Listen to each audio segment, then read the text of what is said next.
नमस्कार, मेरा नाम है चुनचुन और आप देख रहे हैं झारखंडी हिंदी न्यूज। तो चलिए जानते हैं आज की सभी छोटी बड़ी महत्वपूर्ण खबरों को। इससे पहले आप हमारे चैनल पर नए हैं तो कृपया करके सब्सक्राइब जरूर करें और लाइक करना ना भूलें। आज की पहली और बड़ी खबर की बात करें तो झारखंड में इंटर के बराबर मैट्रिक स्टेट टॉपर को मिलेगी प्रोत्साहन राशि। सीएम हेमंत सोरेन ने की घोषणा। 2 दिवसीय संथाल दौरे पर आए मुख्यमंत्री हेमंत सोरेन ने गोड्डा के सुंदर पहाड़ी में सुदूरवर्ती डमरू हाट में लोगों के बीच परिसंपत्तियों और नियुक्ति पत्र प्रदान किया। इस मौके पर राज्य में मैट्रिक की स्टेट टॉपर तन्नू कुमारी को सम्मानित भी किया। वहीं सीएम श्री सोरेन ने मैट्रिक टॉपर्स की प्रोत्साहन राशि में बढ़ोतरी की घोषणा की है। सीएम श्री सोरेन ने कहा कि राज्य के विद्यार्थियों को उच्च शिक्षा में परेशानी ना हो, इसको देखते हुए सरकार ने मैट्रिक टॉपर्स की सम्मान राशि में बढ़ोतरी का निर्णय लिया है। इसके तहत मैट्रिक में प्रथम स्थान पाने वाले स्टूडेंट को सम्मान राशि के तौर पर 3 लाख रुपए देने का निर्णय लिया है। इसके अलावा दूसरे स्थान पर 2 लाख तथा तीसरे स्थान के स्टेट टॉपर को 1 लाख रुपए का प्रोत्साहन राशि देने का निर्णय लिया है। अगली बड़ी खबर की बात करें तो झारखंड में बालू घाटों की नीलामी न होने से बढ़ी रेत की कीमत। सीएम को चैम्बर ने लिखा पत्र। बालू घाटों की नीलामी प्रक्रिया शुरू करने को लेकर शुक्रवार को फेडरेशन ऑफ झारखंड चैम्बर ने मुख्यमंत्री हेमंत सोरेन को पत्र लिखा है। चैम्बर अध्यक्ष धीरज तनेजा ने कहा है कि राज्य में 2019 से बालू घाटों की नीलामी नहीं हुई है। इसका नतीजा है कि प्रदेश में बालू की सप्लाई में दिक्कत आ रही है। मामले में जल्द हस्तक्षेप करने की जरूरत है। सीएम हेमंत सोरेन को लिखे पत्र में कहा गया है कि प्रदेश में बालू की अनुपलब्धता से इसकी कीमतों में अप्रत्याशित वृद्धि हुई। इस कारण जनसामान्य से लेकर बिल्डर्स के समक्ष उत्पन्न हुई कठिनाइयों से सभी वाकिफ हैं। आज खनिज विकास निगम के कई प्रयासों के बाद भी स्थिति यथावत बनी हुई है। इस कारण एक तरफ जहां प्रदेश में निर्माण उद्योग बुरी तरह प्रभावित है, वहीं दूसरी ओर इस सेक्टर से जुड़े अन्य व्यापार व इससे रोजगार प्राप्त करने वाले श्रमिक जीविका संकट का सामना कर रहे हैं। चूंकि एनजीटी के निर्देश के कारण प्रदेश में 15 अक्टूबर तक बालू उत्खनन पर रोक प्रभावी है। बड़ी खबर की बात करें तो झारखंड में 6 साल बाद हाई स्कूलों में होगी शिक्षकों की नियुक्ति। विधि विभाग ने दी सहमति। झारखंड के हाई स्कूलों में 6 वर्ष बाद शिक्षकों की नियुक्ति होगी। विधि विभाग ने इस पर अपनी मुहर लगा दी है। पहली शिक्षा नियुक्ति पर सुप्रीम कोर्ट के फैसले के पूर्व नियुक्ति प्रक्रिया शुरू की जा सकती है। पिछली शिक्षक नियुक्ति पर सुप्रीम कोर्ट के फैसला के पूर्व नियुक्ति प्रक्रिया शुरू की जा सकती है। इसके लिए पिछले नियुक्ति प्रक्रिया के तहत सफल अभ्यर्थियों के अनुशंसित पदों को छोड़ दिया जाएगा। शिक्षा विभाग एवं स्वच्छता विभाग ने इसे लेकर झारखंड कर्मचारी चयन आयोग से जानकारी मांगी है। राज्य में 6 साल बाद हाई स्कूल में शिक्षकों की नियुक्ति प्रक्रिया शुरू होगी। अगली बड़ी खबर की बात करें तो पारा शिक्षकों पर हेमंत सरकार का बड़ा फैसला। जुलाई से मिलेंगे ये लाभ। आकलन परीक्षा 31 तक। पारा शिक्षकों के मानदेय वृद्धि के लिए आकलन परीक्षा 31 जुलाई तक होगी।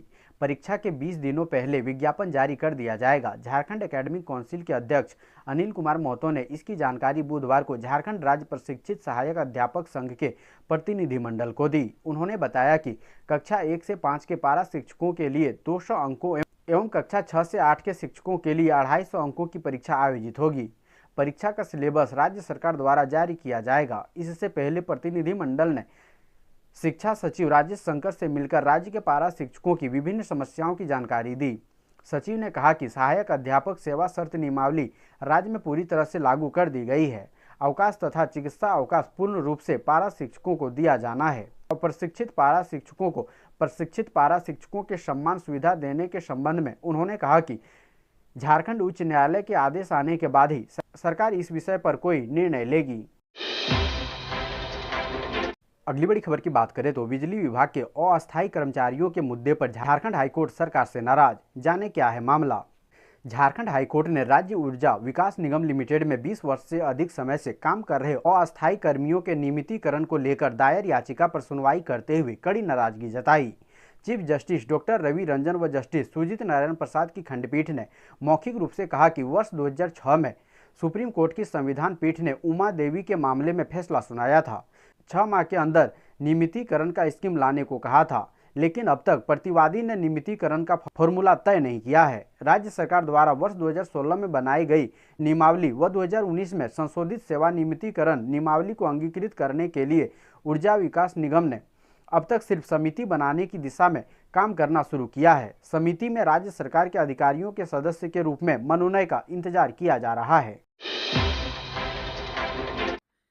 अगली बड़ी खबर की बात करें तो गोड्डा में नियुक्ति पत्र बांटते हुए सीएम ने कहा, किसान, मजदूर और जवान मजबूत होंगे तभी राज्य मजबूत होगा। मंत्री हेमंत सोरेन बुधवार को गोड्डा जिले के डुमरूहाट सुंदर पहाड़ी इलाके में आयोजित एक सरकार कार्यक्रम में नियुक्ति पत्र का वितरण किया। साथ ही कई योजनाओं का शिलान्यास और उद्घाटन भी किया।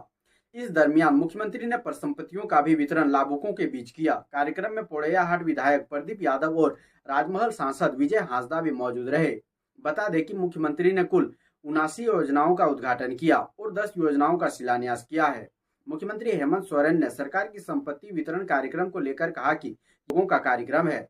सरकार अलग अलग योजनाओं के माध्यम से राज्य के किसानों, मजदूरों और जवानों को स्वावलंबी बनाने में जुटी हुई है, क्योंकि अगर ये मजबूत होंगे तभी राज्य मजबूत हो सकता है।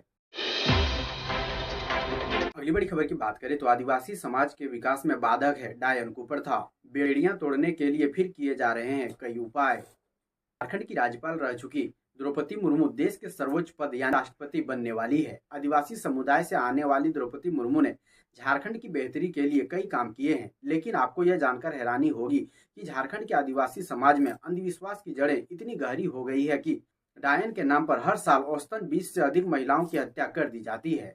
झारखंड के ग्रामीण इलाकों में डायन के नाम पर अक्सर प्रताड़ना और हत्याओं की खबरें सुर्खियों में बनी रहती है। झारखंड पुलिस के आंकड़ों पर गौर करें तो वर्ष 2015 से 2022 के अप्रैल महीने तक डायन बिसाही के नाम पर 275 लोगों की हत्या कर दी गई है। इस अवधि में डायन बिसाही से जुड़े कुल 4690 मामले राज्य के विभिन्न थानों में दर्ज किए गए हैं। इन घटनाओं का सबसे दुखद पहलू यह है कि ज्यादातर मामलों में गांव वालों ने एकजुट और एकमत होकर ये हत्याएं की है। अगली बड़ी खबर की बात करें तो प्रशासन ने बेरहमी से किया पूर्व विधायक के रिश्तेदार का कत्ल। बीजेपी बोली, कानून व्यवस्था पूरी तरह ध्वस्त।